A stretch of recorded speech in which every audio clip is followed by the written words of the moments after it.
కేతిరెడ్డి గారి promo release చేసిన తర్వాత కామెంట్స్లో చాలా వరకు ప్రవీణ్ పగడాల గారి మీద వీడియో చేయండి అని చెప్పానంటే లిటరలీ నాకు కానీ మన టీం మెంబర్స్కి కానీ ఆయన ఎవరో తెలియదు. కానీ ఒకసారి ఎవరు అనేది చూస్తే తర్వాత ఆయన ఇట్లా చనిపోయారని చెప్పని అది యాక్సిడెంటా లేకపోతే మర్డరా అనేది తెలియదు. ప్రస్తుతానికి అయితే ఆ సందిగ్ధతలో నడుస్తుంది సిచ్యువేషన్.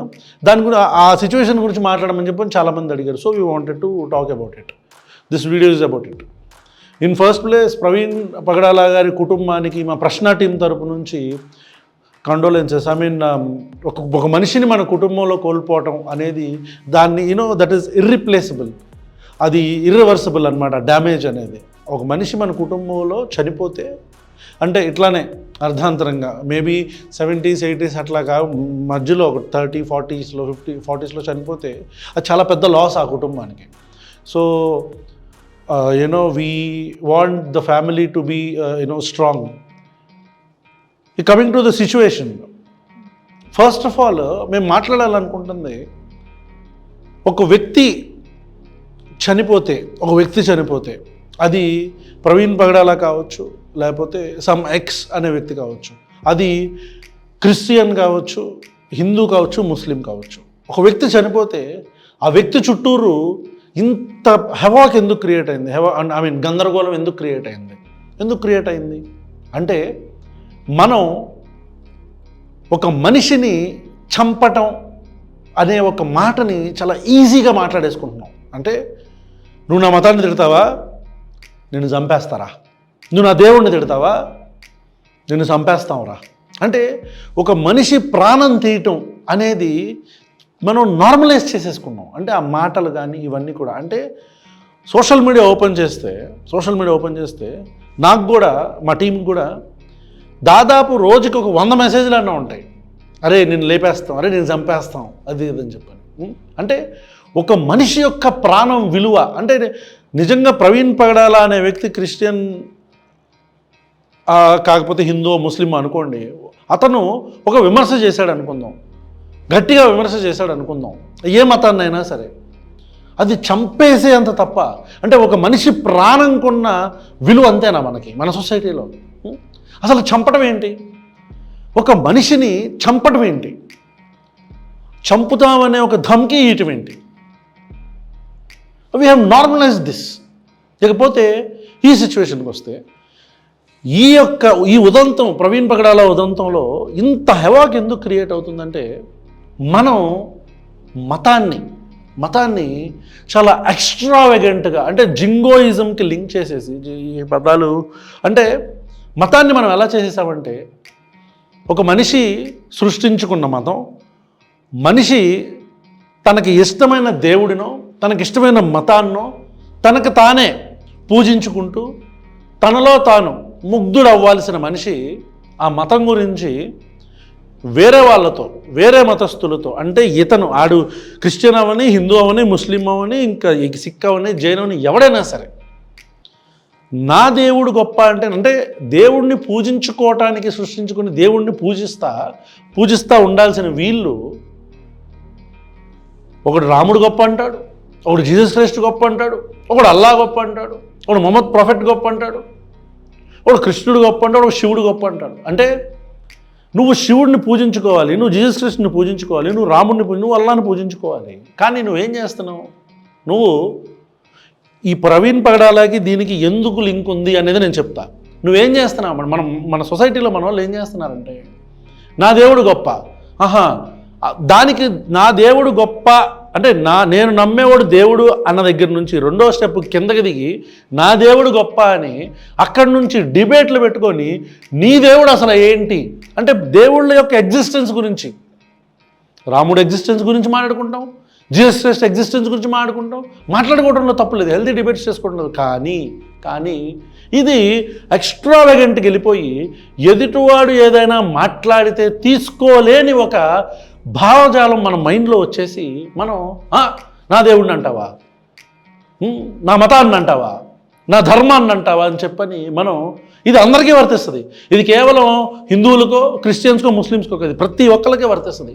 వీళ్ళు చెప్పాను కదా, పూజ గదిలో పూజ చేసుకోవాలి. మనలో ఉండాల్సిన భక్తిని మెల్లిగా పక్కనోడి మీదకు రుద్దుతూ, ఆ మా దేవుడే గొప్ప అని చెప్పి, మా దేవుడు గొప్పని కాస్త మీ దేవుడు తక్కువ అని చూపించుకుంటూ ఫైనల్గా ఫ్లేరప్ జరిగి ఆఖరికి కొట్టుకొని మత విద్వేషాలు, మత ఘర్షణలకు వెళ్ళిపోతున్నాం మనం. నిన్ను చంపేస్తా, నిన్ను నరికేస్తా, ఇట్లాంటి ఒక దీనిలోకి వెళ్ళడంతో మనుషులు ఇలాంటి ఒక భావజాలంలో, అంటే ఇలాంటి ఒక స్టేట్ ఆఫ్ మైండ్లోకి వెళ్ళడంతో మనందరం రాజకీయ నాయకులు దీన్ని ఉపయోగించుకొని, ఒకడొస్తాడు అన్అపాలజెటిక్ సనాతన హిందూ అంటాడు, ఇంకోడు వస్తాడు 15 నిమిషాల్లో లేపేస్తామంటాడు, ఇంకోడు వస్తాడు జీసస్ క్రైస్టే మీ అందరినీ కాపాడతాడు, మా కోట్లైనాడు. అంటే వీళ్ళందరూ మీలో ఉండే ఆ ఇమ్మెచ్యూర్ మెంటాలిటీని, మీలో ఉండే ఆ భావోద్వేగాన్ని వీళ్ళు వాడుకొని రాజకీయాలకి దాన్ని ఇంకా ఫ్లేరప్ చేస్తున్నారు. మీరు పోలరైజ్ అయిపోయి, పార్టీల పరంగా పోలరైజ్ అయిపోయి, మతానికి ఒక పార్టీ చొప్పున విడిపోయి కొట్టుకుంటున్నారు. ఇట్లా కొట్టుకునే ప్రాసెస్లో సమిధలు అయిపోయే వాళ్ళే ఇలాంటి వాళ్ళు. అంటే నిజంగా అది యాక్సిడెంటా, హత్య, ప్రవీణ్ పగడాలది అనేది కాసేపు పక్కన పెడితే, అసలు ఒక వ్యక్తి చనిపోతే ఇంత డిస్కషన్ జరగటానికి కారణం అతను ఓపెన్ ఫోరంలో ఎక్కువగా మాట్లాడటం. అతను ఓపెన్ ఫోరంలో ఏం మాట్లాడుతున్నాడు? తన మతం గురించి మాట్లాడుకుంటూ వేరే మతం గురించి మాట్లాడుతున్నాడు. మాట్లాడుకుంటే తప్ప కాదు. ఈ డిస్కషన్స్ ఎక్కువ జరిగి ఆ తర్వాత ఆ కొట్టుకునేదాకా వచ్చి చంపుకునేదాకా వస్తున్నారు. మనిషిని చంపుకోవటం అంత ఈజీయా? నాకు ఆడెవడో ఏంటది సోషల్ మీడియాలో ట్యాగ్ చేసి, నాకు కూడా ఏమంటారు చెప్తాను చూడండి. వాడు నాకు కూడా అరే యాక్సిడెంట్లు అవుతున్నాయి అంట జాగ్రత్త అంటే, ఇది దమ్కి ఈడు నాకు యాక్సిడెంట్లు అవుతున్నాయి అంట జాగ్రత్త రా అంట. మళ్ళీ ఇందాక కాదు నిన్న సీట్ బెల్ట్ పెట్టుకోరా నువ్వైనా అని అంటే, నేను అనేది ఒక మనిషి చచ్చిపోవాలని కోరుకోవటం, ఒక మనిషి చచ్చిపోవాలని కోరుకోవటం, హేట్ స్పీచ్లు ఇది మనం నార్మలైజ్ చేసేసుకున్నాం. ప్రవీణ్ పగడాల విషయంలో కూడా అదే జరుగుతుంది. అంటే అది నిజంగా హత్య, యాక్సిడెంటా అనే విషయాన్ని మనం మాట్లాడాల్సింది పోయి ఇది హత్యే అని, అంటే ఇక్కడ 2 వెర్షన్స్ నడుస్తున్నాయి బయట. ఒకటి, దీన్ని పూర్తిగా హత్య కింద ఫీల్ అవుతున్నారు ఒక వర్గం వాళ్ళు. ఒక వర్గం అంటే ఒక వర్గంలో కొంతమంది ప్రవీణ్ పగడాలను ఖచ్చితంగా చంపారు. వాళ్ళ సైడ్ రీజన్స్ ఏంటి అంటే, అక్కడ ఎంజిన్ లోపలకు కూడా బ్లడ్ వెళ్ళిపోయి ఉండటం, అతని ఫేస్ మీద పూర్తిగా గాయాలై ఉండటం, బండి ఎక్కడా కూడా అక్కడ స్కిడ్ అంటే రాచుకున్నట్టు, లేకపోతే అంత పెద్ద యాక్సిడెంట్ జరిగితే బండి వేరే సైడ్ వెళ్ళిపోయి మీద ఎందుకు పడిద్ది అనుకోండి, ఆ బండి చక్కగా నీట్గా మీద ఎలా పడుకోబెట్టారు అనే ఒక ఉద్దేశంగా అనే ఒక పాయింట్ కావచ్చు. అక్కడ చెక్కల ఇంత పెద్ద చెక్కలు ఉన్నాయి, ఆ చెక్కల మీద రక్తపు మరకలు ఉండటం ఇవన్నీ కూడా సోషల్ మీడియాలో తిరుగుతున్నాయి. దీనివల్ల వాళ్ళు ఇది హత్య అనేది వాళ్ళు ఫీల్ అవుతున్నారు. అండ్ దాంతోపాటు కొవ్వూరు టోల్ గేట్కు ముందు ఆ కొవ్వూరు టోల్ గేట్ ఫుటేజ్లో అతని బైక్ని హెడ్లైట్ లేదు, అతని బైక్కి ఇండికేటర్ మాత్రమే వేసుకొని వస్తున్నాడు ఆయన. సో దీన్ని బట్టి ఒక వర్గంలో, ఇందాక చెప్పిన వర్గం ఏదైతే ఉందో వాళ్ళు ఏమంటారంటే, కొవ్వూరుకు ముందే అటాక్ జరిగి ఉండొచ్చు, ఇక్కడ జరిగిన తర్వాత మళ్ళీ గుద్దేసి ఉండొచ్చు, ఆ రెడ్ కార్ ఏదో హిట్, అతను పడిపోయిన మొమెంటే రెడ్ కార్ అట్లా వెళ్ళటం, ఆ తర్వాత ట్రక్ వెళ్ళటం. సో ఇదంతా కూడా ఖచ్చితంగా ఇంతకు ముందు మాట్లాడిన మాటలకి అతనికి ఆల్రెడీ దమ్కి ఇచ్చారు. అతను కూడా నాకు ప్రాణహానందం సోషల్ మీడియాలోనే పెట్టాడు. కాబట్టి ఇది ఖచ్చితంగా హత్య అనేది ఒక వర్గంలో ఉండే కొంతమంది యొక్క వాదన. ఇంకొక వాదన ఏంటంటే, కాదు ఇది యాక్సిడెంటే మేబీ ఆయనకి ఆ కొవ్వూరు టోల్ ప్లాజా దగ్గర ఆ బైక్ని ఇట్లా తిప్పుకుంటూ, అంటే స్ట్రైట్గా వెళ్ళకుండా అటు ఇటు ఊగుతున్నట్టు తోలుతున్న మూమెంట్ వచ్చింది కాబట్టి మేబీ హార్ట్ స్ట్రోక్ వచ్చిందా, లేకపోతే again I don't want to say this, but నాతో మాట్లాడిన వాళ్ళ డిస్కషన్ గురించి చెప్తున్నాను. మేబీ లేకపోతే ఏమన్నా he might be okay, I don't want to tell that. అంటే నేను అదే చెప్తున్నాను, ఇది యాక్సిడెంట్ అనేది ఇంకొక వర్గం వాదన. వాళ్ళు చెప్తున్న దానికి ఏంటంటే మేబీ హిట్ అండ్ రన్ కూడా అయ్యి ఉండొచ్చు, కాకపోతే వాళ్ళు భయపడి వెళ్ళిపోయి ఉండొచ్చు అని చెప్పని ఇట్లా చెప్తున్నారు. ఆ జిల్లా ఎస్పీ గారు కూడా ప్రెస్ మీట్ పెట్టి మేము పూర్తిగా దీన్ని వాళ్ళ ఫ్యామిలీ వాళ్ళు సెలెక్ట్ చేసిన వాళ్ళ ముందే మేము ఇది పోస్ట్ మార్టం కూడా చేయబోతున్నాము. అట్ ద సేమ్ టైం అంటే వాళ్ళ ఒక 5 పంచనామాకు సంబంధించి కూడా వాళ్ళకి తెలిసిన వాళ్ళు అంటే ఇవన్నీ కూడా మేము చాలా ట్రాన్స్పరెంట్గా చేస్తున్నాము, దీనిలో ఎలాంటి మతలబులు లేవు, అండ్ ఇది యాక్సిడెంట్గా కాదు అనుమానాస్పద మృతిగా దీన్ని మేము ఫైల్ చేస్తున్నాము అని చెప్పని ఆయన క్లియర్గా చెప్పారు. ఆయన చెప్పడమే కాకుండా ఆంధ్రప్రదేశ్ రాష్ట్ర హోంమంత్రి అనిత గారు కూడా దీన్ని ఎలాంటి ఇబ్బంది లేకుండా దీన్ని మేము చాలా ట్రాన్స్పరెంట్గా ఈ కేసుని డీల్ చేస్తామని చెప్పడం, నారా లోకేష్ గారు కూడా స్పందించటం, దీన్ని ఇట్లా దీన్ని మేము ఖచ్చితంగా సీరియస్గా తీసుకుంటాం అంటే ప్రతి ఒక్కళ్ళు రెస్పాండ్ అయ్యారు. In first place that is a good sign.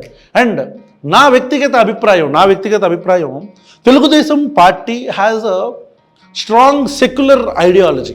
ఇది ఎప్పుడు కూడా తెలుగుదేశం పార్టీ బయటకు వచ్చి నేను సెక్యులర్ పార్టీని నాది సెక్యులర్ అని చంద్రబాబు నాయుడు గారు చెప్పలేదు, నారా లోకేష్ చెప్పలేదు. But it is a proper secular party అని నా ఉద్దేశం. ఎందుకు అంటే నేను చూస్తున్న తెలుగుదేశం పార్టీ నారా చంద్రబాబు నాయుడు గారి నాయకత్వం, ఆయన విజయవాడలో నేనుండగా అంటే నేను ఆ ఏరియాలో ఉన్నప్పుడే ఇన్ఫర్మేషన్ వచ్చింది, అరే ఇట్లా గుళ్ళు కూలుస్తున్నారంట అని చెప్పారు. ఎందుకు అంటే వెళ్ళి చూస్తే వినాయకుడి గుడి దగ్గర నుంచి రామరప్పాడు దాకా మొత్తం లేపుకుంటూ వెళ్ళిపోయారు. ఇక్కడ దీంట్లో మస్జిదులు ఉన్నాయి, హిందూ ఆలయాలు ఉన్నాయి, చర్చెస్ ఉన్నాయి. ఈ మూడింటిని కూడా 1 కాదు 2 కాదు కొట్టుకుంటూ వెళ్ళిపోయారు రామరప్పాడు ఇంక దాకా. అంటే ఓవర్ నైట్ జరిగిపోయింది అది. ఈ సంఘాలు, హిందూ సంఘాలు, క్రిస్టియన్ సంఘాలు, ముస్లిం సంఘాలు ఇవన్నీ కూడుకునే లోపే లేపేశాడు చంద్రబాబు నాయుడు. అంటే నేను అనేది that kind of regime he used to do. అంటే లైక్ నా వ్యక్తిగత అభిప్రాయం, మేబీ యూ మే డిఫర్, చూస్తున్న వ్యూవర్స్ డిఫర్ అవ్వచ్చు నా అభిప్రాయానికి. కానీ ఇలాంటి ఒక స్టాండ్ తీసుకున్న, ఒకవేళ మీరు నన్ను అడిగితే ఈ ఇన్వెస్టిగేషన్ ఒకవేళ ఏ ప్రభుత్వ హయాంలో జరిగితే బాగుంటుందని మీరు నన్ను అడిగితే జనసేన పార్టీని, వైఎస్ఆర్సీపీని, చంద్రబాబు నాయుడు గారిని ముగ్గురిని పెట్టి ఎవరి హయాంలో జరిగిద్దని ఒకవేళ అడిగితే జనసేన పార్టీని మాత్రం కొద్దిగా పవన్ కళ్యాణ్ పక్కన పెట్టండి దీనికని చెప్తా. నా ఉద్దేశం ఈ రెండు వీళ్ళిద్దరు అయితే కొంచెం ప్రాపర్గా ఉంటుంది అనేది నా ఉద్దేశం. Okay fine. Again so Nara Lokesh గారు, హోమ్ మినిస్టర్ గారు, అట్ ది సేమ్ టైం జిల్లా ఎస్పీ కూడా రెస్పాండ్ అయ్యారు. So they are working on it. ఇది వీళ్ళ సైడ్, ఇంకొక వర్షన్ సైడ్ వాళ్ళు కరెక్టా వీళ్ళు కరెక్టా అనే మీడియా ట్రయల్స్కి మనం రాకుండా just hold your nerves. And మీతో పాటు ఒకవేళ మీరు హిందూ అయితే మీతో పాటు ఒక క్రిస్టియన్ వచ్చి మీ హిందూ దేవతల గురించి ఏదైనా మాట్లాడుతున్నాడు అనుకోండి, if it is a healthy debate that's okay. But ఎట్లాంటి డెరోగేటరీ అంటే ఎట్లా అంటే చంపేస్తాం, అరే నువ్వు మాట్లాడితే నువ్వు చచ్చావే, ఇలాంటి మాటలు మాట్లాడితే మాత్రం ఖచ్చితంగా దాన్ని ఖండించండి. At the same time Christians మీరు కూడా మీకు సంబంధించి హిందూస్ కానీ ముస్లిమ్స్ కానీ ఇట్లా మాట్లాడితే ఖండించండి. ఎందుకంటే we have to create a society with peace and harmony. ఒకడు వస్తాడు, మన అపాలజెటిక్స్ అతను హిందూ అంటాడు, అది కోట్లు కావాలా. ఇంకోటి వస్తాడు 15 మినిట్ అదే పావు గంట సేపు మీరు పోలీసులు తీయండి అంటాడు, వాడి కోట్లు కావాలా. వీళ్ళెవ్వరూ రోడ్ల మీదకి వచ్చి జమాబందీ ఏం చేయరు. వీళ్ళందరూ ఏసీ రూముల్లో కూర్చొని మీ పిల్లల్ని మిమ్మల్ని ముందుకు నెట్టి మీ శవాల మీద రాజకీయాలు చేస్తూ ఉంటారు. దయచేసి మతానికి ఒక బ్రోకర్ అవసరంలా, మతానికి రాజకీయ బ్రోకర్లు అవసరంలా, వీళ్ళని పక్కన పెట్టండి. అండ్ అగైన్ ప్రవీణ్ పగడాల గారికి సంబంధించి ఈ కేసుని ఎలా అంటే పూర్తిగా ట్రాన్స్పరెంట్గా దీన్ని డీల్ చేయాలని ఆంధ్రప్రదేశ్ రాష్ట్ర ప్రభుత్వాన్ని కోరుకుంటూ థ్యాంక్ యూ సో మచ్.